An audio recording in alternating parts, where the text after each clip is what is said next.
Let me come to these questions first. Ayushi's question and Siddhant questions are similar. So let me take that first. This is regarding the protest in Pakistan-occupied Kashmir, as also other related issues. We continue to see in this context a pattern of fake news and videos emanating from Pakistan. It is a desperate attempt by Pakistan to cover up its own failings and deflect attention away from its human rights abuses. There are reports of police brutality, which you would have seen. There are several reports in Pakistan-occupied Kashmir in which several people have been killed. There are several more who have been injured. We hope the international community will hold Pakistan accountable for its misdeeds and its abuses.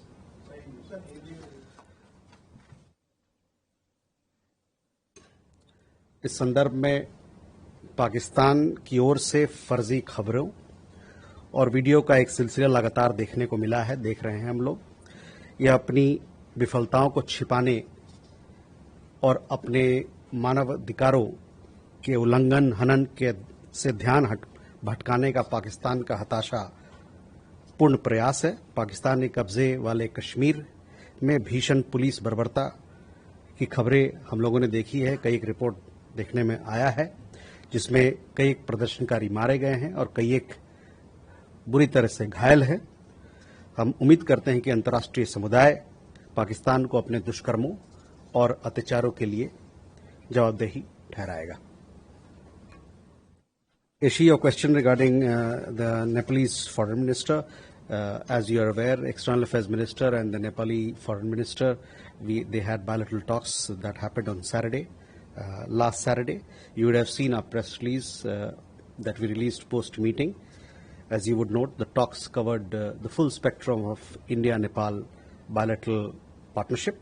In that context, they also called for continuation of the ongoing joint field work related to repair and maintenance of boundary pillars.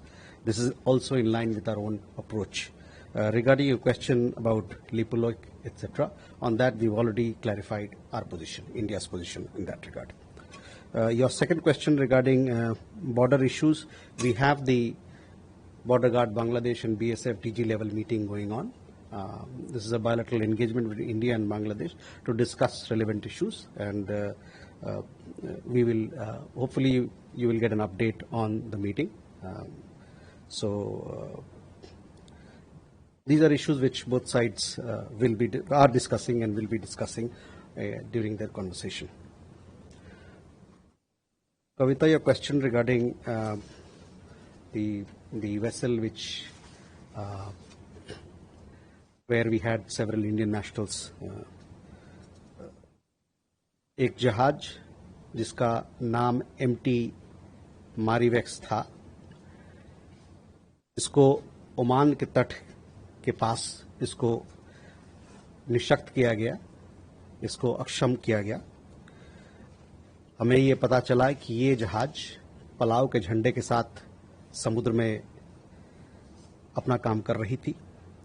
हमको ये भी पता चला है और ये हम जानकारी है कि जहाज के बीच और अमेरिकी नौसेना के बीच उनके बीच वार्तालाप हुई। इस घटने से पहले इस जहाज पर 24 भारतीय नागरिक कार्यरत थे।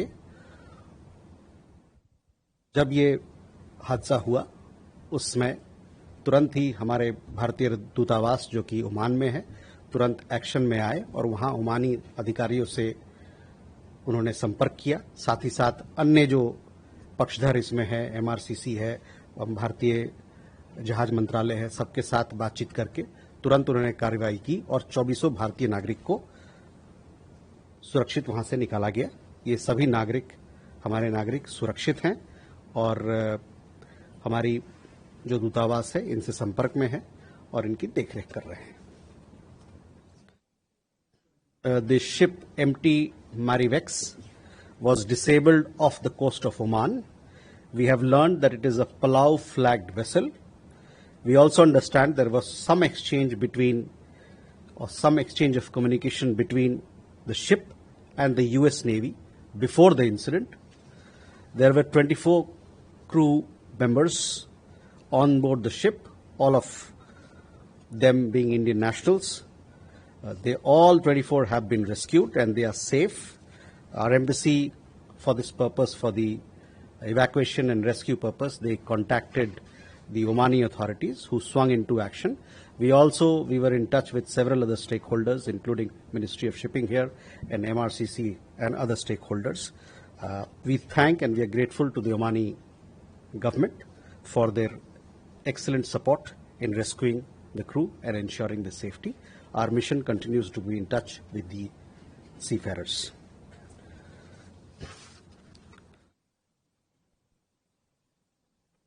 Saurabh, on the West Asia conflict, yesterday we did issue a statement, which you would have seen.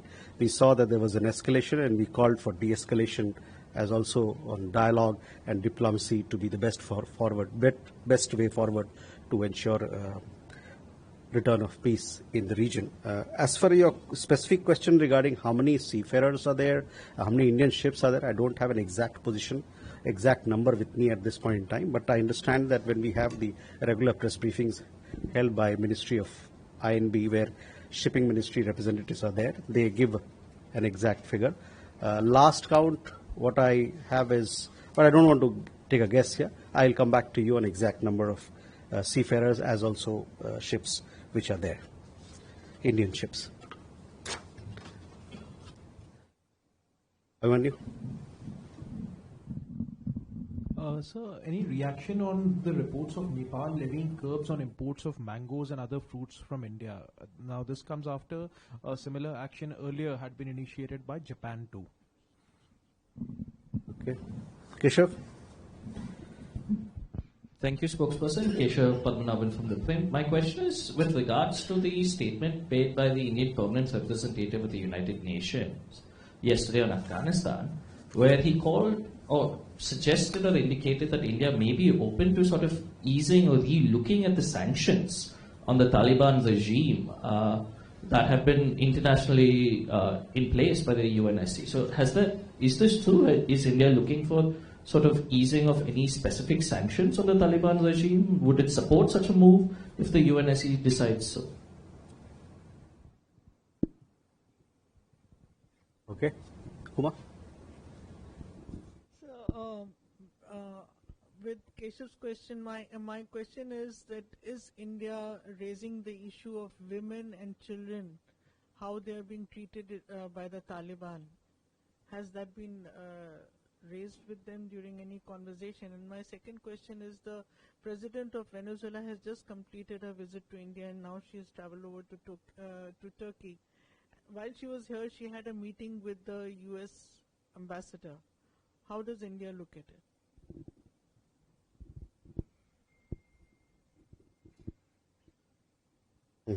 Okay. So let me come to first, Abhimanyu, to your question. Look, what you ask, these are very technical details about mangoes and fruits.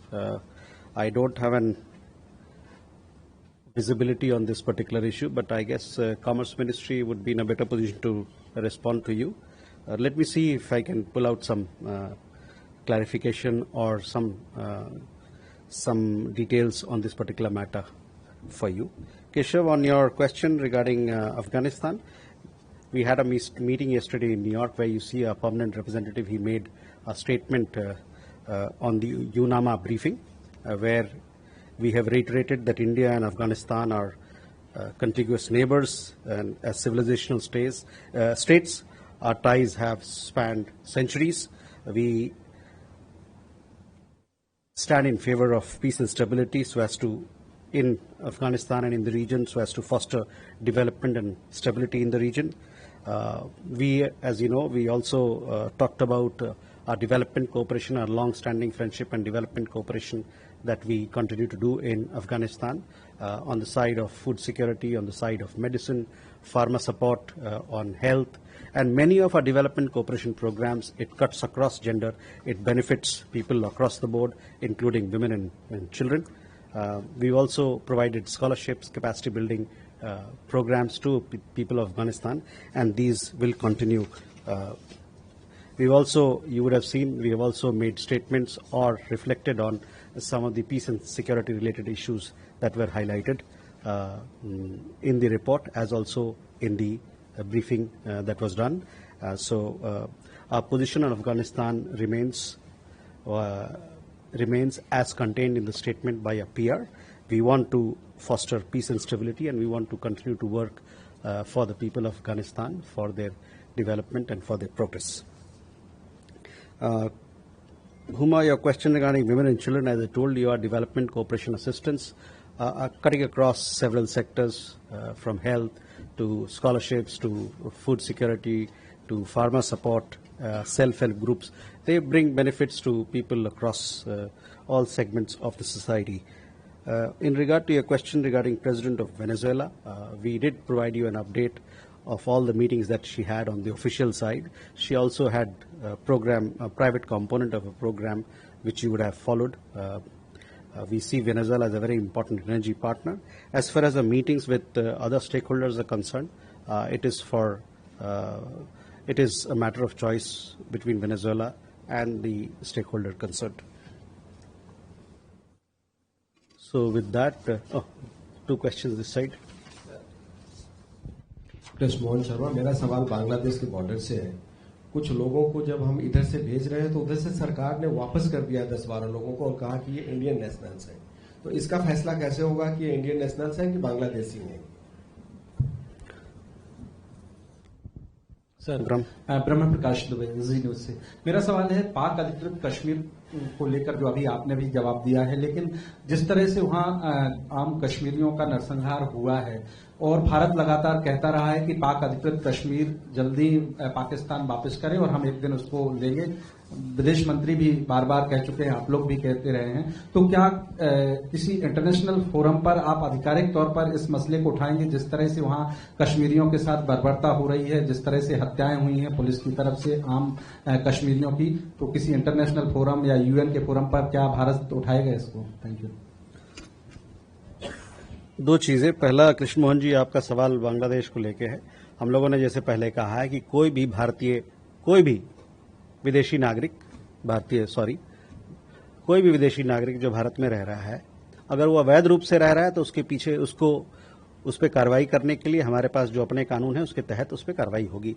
जहां तक बात रही जो आपने कहा कि कुछ लोग नो मैन्स लैंड में हैं, शायद इसका जिक्र कर रहे थे आप, तो दोनों पक्षों के बीच में बातचीत चल रही है और ये बातचीत के दौरान शायद इस पे कुछ चर्चा हो। Sorry? No, he asked about illegal Bangladeshi nationals or the state of some people who are caught. So I said that for all foreign nationals, if they are staying in India illegally, we have certain rules and laws which will be followed. And as far as this particular issue is concerned, which Krishna Mohan flagged, presently talks are going on between Border Guard Bangladesh and between the BSF on Indian side, DG level talks, and they would be discussing all relevant issues. ब्रह्म, आपका सवाल था पाक अधिकृत कश्मीर को लेके।